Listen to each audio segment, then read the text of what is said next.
Hello अस्सलाम वालेकुम नमस्ते सत श्री अकाल। कैसे हैं आप सब लोग। दोस्तों लंदन से जनाब आब्दीन आपकी खिदमत में हाजिर है। और जनाब ये पीछे मेरे बड़ी पुरसुकून गलियां आपको नज़र आ रही होंगी लंदन की, लेकिन पाकिस्तान में मुरीदके की गलियां जो हैं वो बड़ा दर्दनाक किस्सा सुना रही हैं। बड़ी अलमनाक अमवात वहाँ पर हुई हैं।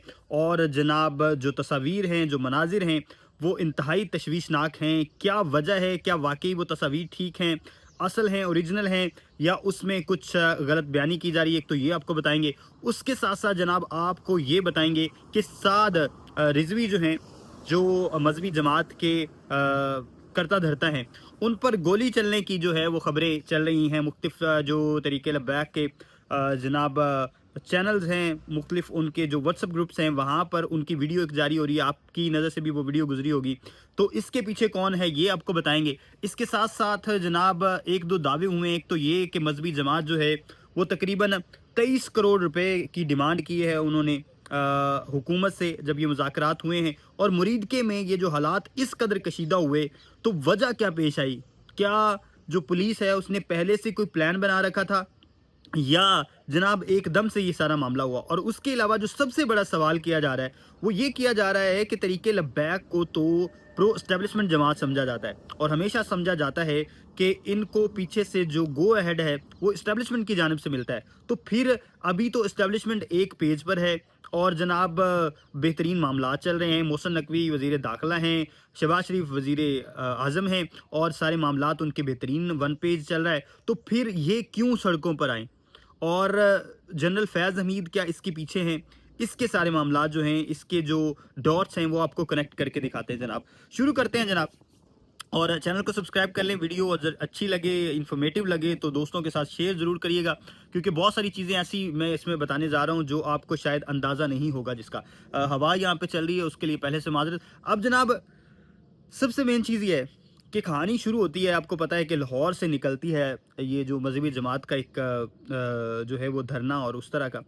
तो सबसे मेन चीज़ ये है कि इसकी वजह क्या है, क्यों ये निकल रहे हैं रोड पर, इस बात की किसी को समझ नहीं आती। यानी मुख्तलिफ लोग जो हैं इनसे सवालात करते हैं, लेकिन ये कोई खातिर खा जवाब नहीं दे पाते। एक मैं इंटरव्यू देख रहा था जब जहाँ से साद रिजवी से ये सवाल हुआ कि आप कहाँ जाएंगे, यानी इस्लामाबाद तो आप जा रहे हैं, लेकिन इस्लामाबाद आप किस जगह पे लेके जाएंगे अपना एहतजाज। तो वो कहते हैं वहीं जाएंगे जहाँ पे हमने जाना है, और वहाँ पर ही हम जाएंगे जहाँ पे हमने जाना है। तो मतलब कुछ क्लियर नहीं था। एक तो ये चीज़। दूसरी बात ये है कि साद रिजवी बार बार कहते रहे कि हुकूमत हमें पूछ ही नहीं रही, हुकूमत हमें कह ही नहीं रही।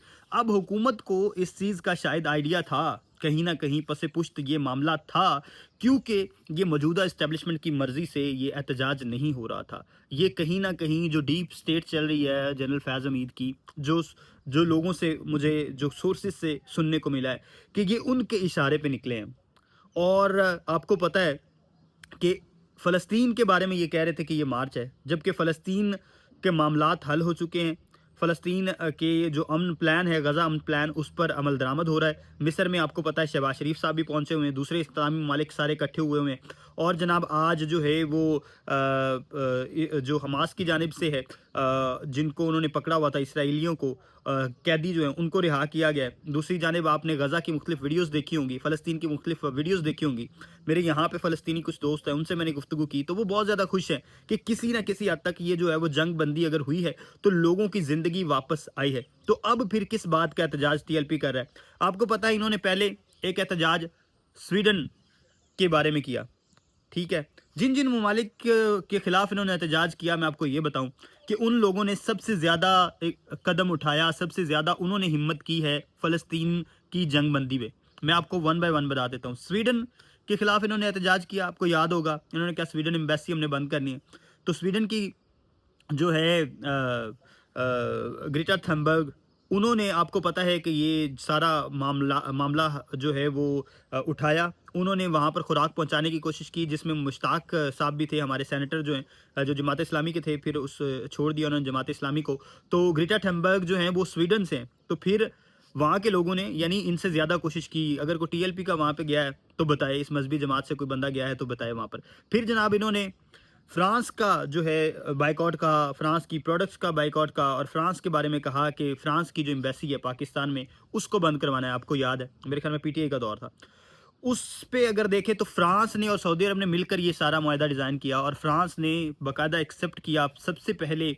जो यूरोपियन जो स्टेट्स हैं उनमें उन्होंने इस तहरीक को का आगाज़ किया कि फ़लस्तीन को एक्सेप्ट किया जाए, और उन्होंने ये जो कॉन्फ्रेंस जो है यूनाइटेड नेशन की ये बुलवाई, जिसमें वो और सऊदी अरब जो है वो मिलकर ये कर रहे थे। तो फिर फ्रांस ने इनसे ज़्यादा एफ़र्ट की, इन्होंने कोई एफ़र्ट की है इस तरह की तो बताएं। फिर अब जनाब ये यूएस की एम्बेसी के पीछे जाना चाह रहे हैं, लेकिन अब जो है वो ट्रंप सारे मामलात करवा रहे हैं। देखिए, मैं उनका कोई वकील नहीं हूँ, मुझे ट्रंप से बहुत ज़्यादा इख्तलाफात हैं और मैं उनको कोई आइडियल पर्सनैलिटी नहीं मानता।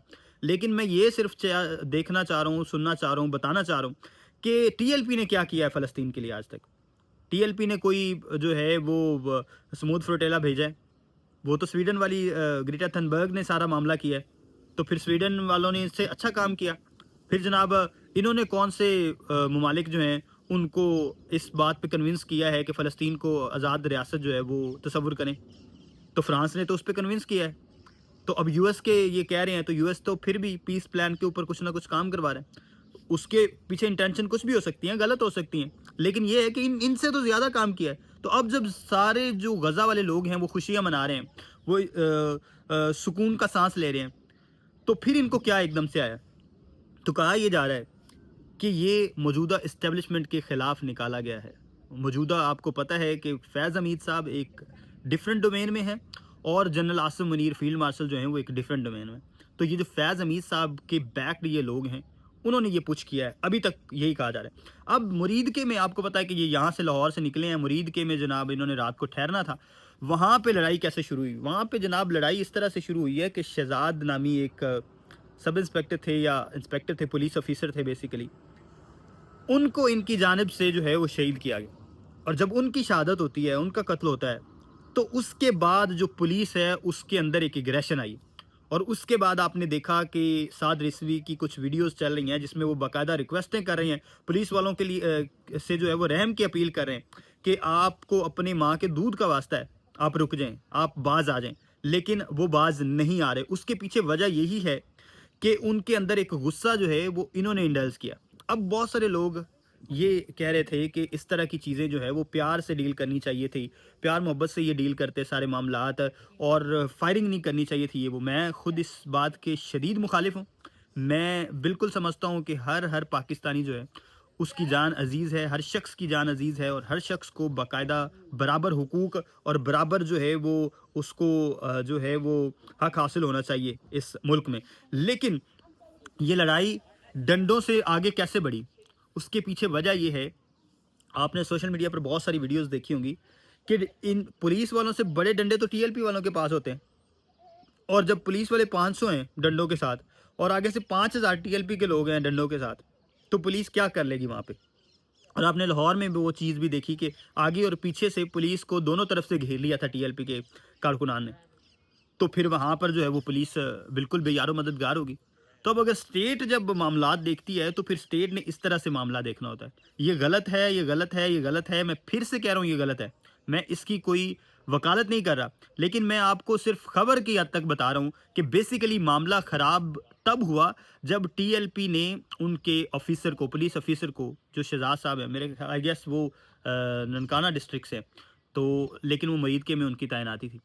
तो वहाँ से मामला जब ख़राब हुआ तो ये फिर मामला जो है वो मज़ीद बिगड़ा, और उसके बाद पुलिस एग्रेशन में आई, और उसके बाद जो आपको तस्वीर, जो मनाज़र आपको नज़र आ रहे हैं सोशल मीडिया पर तस्वीर में, वो अब मनाज़र है। अब मैं देख रहा हूँ कि मुख्तलिफ़ शहरों में एहतजाज हो रहे हैं, मुख्तलिफ़ जगहों पर सुथरा पंजाब की गाड़ियों को आग लगाना, रेस्क्यू वालों की गाड़ियों के ऊपर चढ़ना, ये वो बहुत सारे मामलात हो रहे हैं, बहुत सारी डिस्टर्बेंस हो रही है। हुकूमत ने इसको अच्छी तरह से डील नहीं किया, हुकूमत इसको बेहतर अंदाज में डील कर सकती थी, हुकूमत को मुज़ाकरात करने चाहिए थे। लेकिन कहा यह जा रहा है, मुनीब फ़ारूक साहब ये कह रहे हैं कि हुकूमत से जब मुज़ाकरात हुए हैं तो वहाँ पे ना किसी फ़लस्तीन का ज़िक्र हुआ है, ना वहाँ पर किसी इसराइल का ज़िक्र हुआ है, ना वहाँ किसी इस्लामी रियासत का ज़िक्र हुआ है। वहाँ पे सिर्फ पैसों का ज़िक्र हुआ है। 23 करोड़ रुपए डिमांड किए गए हैं। कहा गया है कि जो हमारे घरों में छापे लगाए गए हैं, वहाँ से जो पैसे मिले हैं वो हमें वापस किए जाएँ। तो अब मुनीब फ़ारूक साहब का ये दावा है, और इसके साथ साथ साद रिजवी साहब को क्या गोली लगी है या नहीं, तो जो उस्मान अनवर साहब हैं, जो आईजी पंजाब हैं, उन्होंने منصور علی خان سے جو رابطہ ان کا ہوا ہے اس کے مطابق انہوں نے کہا ہے کہ کوئی گولی نہیں لگی. تو ابھی یہ ایک اچھی خبر ہے کہ چلیں بہرحال کسی کو نقصان نہیں پہنچنا چاہیے. تو یہ ابھی تک کی صورتحال تھی. مزید آپ کو آگاہی، مزید آپ کو خبر اپڈیٹ دیتے رہیں گے، لیکن یہ چیز یاد رکھیے گا کہ مجھے لگ رہا ہے کہ یہ اسٹیٹ ود ان اسٹیٹ کے معاملات چل رہے ہیں. ہمیں دیجیے اجازت. اللہ حافظ.